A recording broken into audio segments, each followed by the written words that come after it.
Rangkuman materi IPA kelas 8 bab 2, struktur dan fungsi tubuh makhluk hidup. A. Makanan dan sistem pencernaan. Satu pentingnya makanan bagi tubuh. Tubuh manusia tersusun dari miliaran sel yang membentuk jaringan, organ, dan sistem organ. Kualitas makanan yang dikonsumsi menentukan kesehatan sel-sel tersebut. Makanan menjadi sumber energi, diukur dalam satuan kalori, dan sumber bahan penyusun tubuh. Kebutuhan kalori dipengaruhi oleh usia, jenis kelamin, aktivitas, berat badan, dan kondisi kesehatan. Remaja membutuhkan sekitar 2.000 sampai 2.500 kalori per hari, dengan kebutuhan remaja laki-laki lebih besar daripada remaja perempuan. 2. Nutrien atau zat gizi. Nutrien adalah zat yang terdapat dalam makanan dan mengandung energi atau bahan mentah yang dibutuhkan oleh tubuh. Nutrien dibagi menjadi 6 kategori, yaitu karbohidrat, protein, lemak, vitamin, mineral, dan air. Karbohidrat berfungsi sebagai sumber energi utama dan bahan dasar sel, serta terdiri atas karbohidrat sederhana seperti gula dan kompleks seperti pati dan serat. Protein berfungsi membangun dan memperbaiki sel serta jaringan tubuh dan tersusun atas asam amino, termasuk 9 jenis asam amino esensial yang harus diperoleh dari makanan. Lemak berfungsi sebagai sumber energi, pelindung organ, dan isolator panas, dengan jenis lemak jenuh, tak jenuh, dan trans yang perlu dibatasi.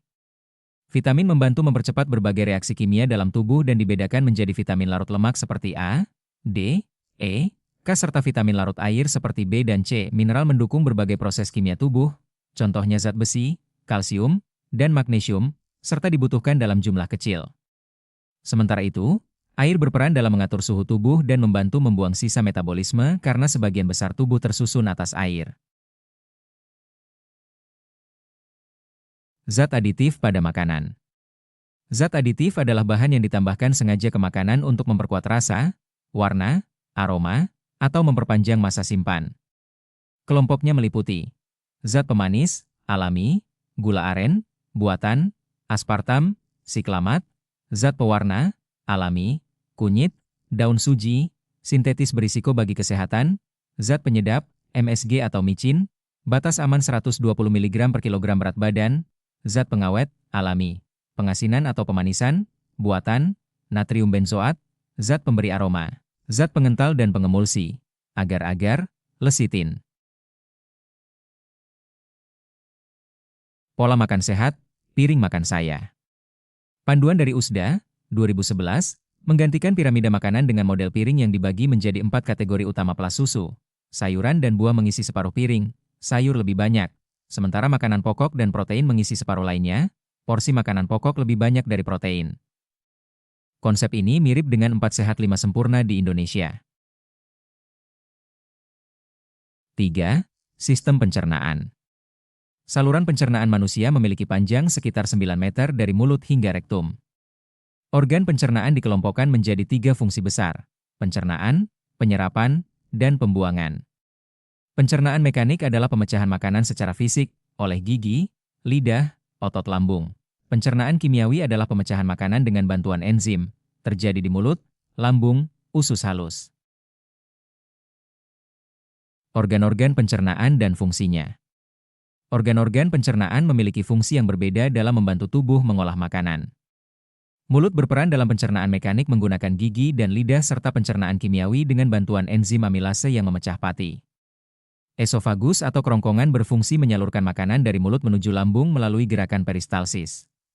Lambung mencerna protein dengan bantuan enzim pepsin, sedangkan asam klorida, HCl, membantu membunuh kuman dan makanan dapat disimpan di dalam lambung selama kurang lebih 2 jam.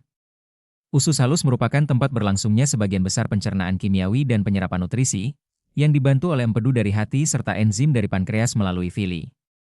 Usus besar berfungsi menyerap air dari sisa makanan dan mengandung bakteri baik yang dapat menghasilkan vitamin K. Selanjutnya, rektum dan anus berfungsi menyimpan serta mengeluarkan sisa makanan dalam bentuk feses. Selain itu, hati menghasilkan empedu yang membantu memecah lemak, sedangkan pankreas menghasilkan berbagai enzim untuk mencerna karbohidrat, protein, dan lemak di dalam usus halus. B. Sistem peredaran darah. Sistem peredaran darah, kardiovaskular, terdiri dari 3 komponen utama, jantung, pembuluh darah, dan darah. Sistem ini berfungsi mengedarkan oksigen, nutrisi, hormon, dan mengangkut sisa metabolisme ke seluruh tubuh. 1 jantung. Jantung manusia memiliki 4 ruang, 2 atrium, serambi, yang menerima darah, dan 2 ventrikel, bilik, yang memompa darah keluar. Katup di antara ruang-ruang jantung mencegah darah mengalir balik, menghasilkan bunyi khas lub-dub saat jantung berdetak. 2. Pembuluh darah. Arteri, pembuluh besar, tebal, dan berotot, membawa darah dari jantung ke seluruh tubuh. Vena, pembuluh besar namun tipis, membawa darah dari tubuh kembali ke jantung. Kapiler, pembuluh sangat tipis, tempat pertukaran zat antara darah dan sel tubuh. 3. Komponen darah. Plasma darah, 55, cairan pembawa nutrisi, hormon, dan sisa metabolisme. Sel darah merah, mengandung hemoglobin, mengangkut oksigen, berumur 1-20 hari. Sel darah putih, melawan kuman penyebab penyakit. Trombosit, keping darah, membantu pembekuan darah saat terjadi luka. 4. Peredaran darah ganda. Darah manusia melewati jantung 2 kali dalam satu siklus. 1 sirkuit paru. Darah dipompa ke paru-paru untuk menukar karbon dioksida dengan oksigen. 2 sirkuit sistemik. Darah beroksigen dipompa ke seluruh tubuh, lalu kembali membawa karbon dioksida ke jantung. Tekanan darah normal pada orang dewasa adalah 120/80 mmHg. Angka atas saat ventrikel memompa, angka bawah saat ventrikel rileks atau menerima darah. 5. Penyakit sistem peredaran darah. Aterosklerosis, pengerasan dan penyempitan arteri akibat timbunan lemak atau kolesterol. Serangan jantung terjadi jika aterosklerosis menyumbat arteri koroner. Stroke, pembuluh darah di otak tersumbat atau pecah, menyebabkan otak kekurangan oksigen. Hipertensi, darah tinggi, tekanan darah lebih dari 140/90. Disebut silent killer karena seringkali tanpa gejala. Cara menjaga kesehatan sistem peredaran darah: makan makanan rendah lemak jenuh trans dan kolesterol, batasi garam dan gula. Hindari rokok, dan rutin berolahraga. C. Sistem pernapasan. Sistem pernapasan menyediakan oksigen untuk respirasi sel, proses pemecahan glukosa dengan bantuan oksigen untuk menghasilkan energi, dengan karbon dioksida dan air sebagai hasil sisanya. 1. Organ-organ pernapasan, urutan jalur pernapasan, hidung, faring, laring, trakea, bronkus, paru-paru. Hidung menyaring udara, rambut hidung dan mukus menangkap partikel debu kotoran. Faring, tenggorokan, jalur bersama udara dan makanan. Laring berisi pita suara, tempat dihasilkannya suara. Trakea dilapisi silia yang menyaring kotoran agar tidak masuk ke paru-paru. Bronkus dan paru-paru udara bercabang menuju alveolus, tempat pertukaran gas O2 dan CO2. 2. Mekanisme bernapas. Pernapasan dikendalikan oleh otot tulang rusuk dan diafragma. Menarik napas, otot rusuk dan diafragma berkontraksi, rongga dada membesar, tekanan udara paru-paru mengecil, udara masuk. Menghembuskan napas, otot rusuk dan diafragma rileks, rongga dada mengecil, tekanan udara membesar, udara keluar. 3. Bahaya rokok bagi sistem pernapasan. Setiap hisapan rokok mengandung sekitar 4.000 zat kimia berbahaya, termasuk tar, menempel pada silia di saluran napas sehingga tidak bisa menyaring kotoran, bersifat karsinogenik, penyebab kanker. Karbon monoksida, mengikat hemoglobin sehingga mengurangi kapasitas darah mengangkut oksigen. Nikotin, bersifat stimulan, mempercepat detak jantung, meningkatkan tekanan darah, dan menyebabkan kecanduan.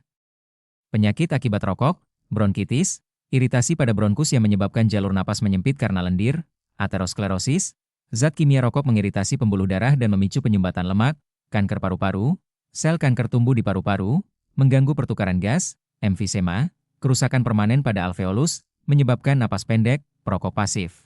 Orang di sekitar perokok juga terdampak buruk meski tidak merokok secara langsung. D. Sistem ekskresi atau pembuangan. Ekskresi adalah proses membuang sisa-sisa hasil metabolisme tubuh agar tidak menjadi racun. Sistem ekskresi manusia terdiri dari ginjal, paru-paru, kulit, dan hati, liver, serta berperan menjaga homeostasis, keseimbangan kondisi dalam tubuh dengan kondisi luar. Organ-organ ekskresi: ginjal menyaring darah, membuang urea dan sisa metabolisme melalui urin, alur, ginjal, ureter, kandung kemih, uretra, paru-paru melepaskan karbon dioksida dan air saat bernapas, Kulit mengeluarkan keringat yang berisi air dan sedikit urea. Hati atau liver membuat urea dari pemecahan protein, memecah sel darah merah yang sudah tua.